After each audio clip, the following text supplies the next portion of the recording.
ស្ដាប់តើសលេងក៏អែបដែរបងហើយ spec ក៏មានច្រើនដែរបងអូខ្ញុំមកជំនួសគាត់កាប់តាទៀតផងដែរអញ្ចឹងបងចង់ប្រើប៉ុង1ក៏បានប៉ុង2ក៏បានគឺអាចលុកបានថ្លៃរថយន្តតែ30000ជាងឯចាប់ពី34500ឡើងបងទទួលបានឈ្មោះរថយន្តដែល option ទំនើបជួបគ្នាជាថ្មីម្ដងទៀតហើយបងជាមួយខ្ញុំថាវរីផ្នែកសិស្សរបស់ខាងក្រុមហ៊ុន Vito Auto ហើយឥឡូវហ្នឹងគឺកំពុងតែចិត្តគៀកចូលឆ្នាំខ្មែរមែនតើអ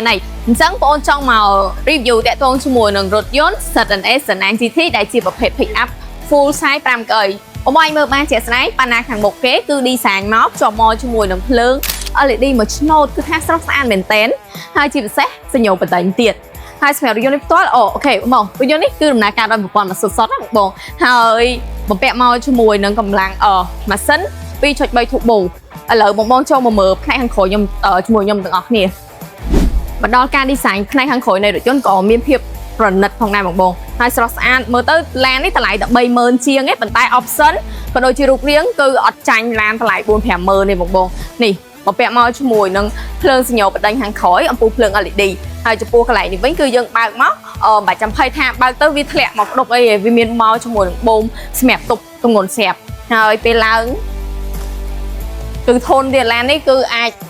ទុកទម្ងន់បាន2តោនជាងបងអញ្ចឹងដឹកឲ្យវ៉ាន់មកឆ្ងាញ់ហើយតើតងជាមួយនឹងកន្លែងនេះក៏យើងមានមកជាមួយនឹង Rido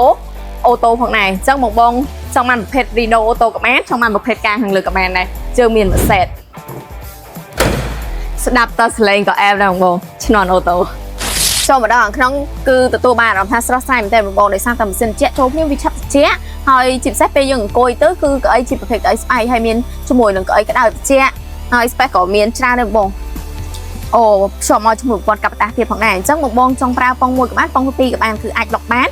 ចូលមកមួយ wireless charge ហើយសម្រាប់ screen នេះវិញគឺអាចជា function ទាំងអស់ក្នុងរថយន្តបានផងដែរហើយតែតោះមួយ mode បើកបោកក៏មានច្រើនដែរបងនេះយើងមានមកជាមួយនឹង standard comfort ជាមួយនឹង sport ផងដែរហើយតែតោះមួយឆ្កូតក៏ជាប្រភេទឆ្កូតអេឡិចត្រូនិកធូរងាយស្រួលក្នុងការបើកបោអញ្ចឹងឡើងចុះផ្លូវខេត្តផ្លូវឆ្ងាយផ្លូវចិត្តមិនគឺវាអត់មានអាហាររួយចការួយក្នុងទេបងដោយសារកៅអីអូតូសង្ខារមានកៅអីក្តៅត្រជាក់ឆ្កូតធូរហើយបងចង់ relax នេះបើកជាមួយនឹងសានរត់ខាងលើមកគឺ relax ហ្មងបង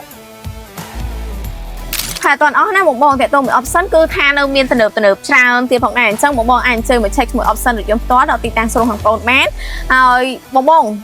ថ្លៃរថយន្តតែ30000ជាងឯចាប់ពី34500ឡើងបងទទួលបានឈ្មោះរថយន្តដែល option ទំនើបបងអាចកាន់លុយប៉ុណ្ណឹងទៅទិញប្រភេទ pick up ផ្សេងបងជឿថាអត់អាចបាន option បរហារថយន្ត Senang GT នេះទេអញ្ចឹងព័ត៌មានកាន់តែល្អបងអញ្ជើញមកផ្ទាល់ក៏បានឆាតចូល page បានសុំព័ត៌មានលម្អិតបន្ថែមបាយបាយ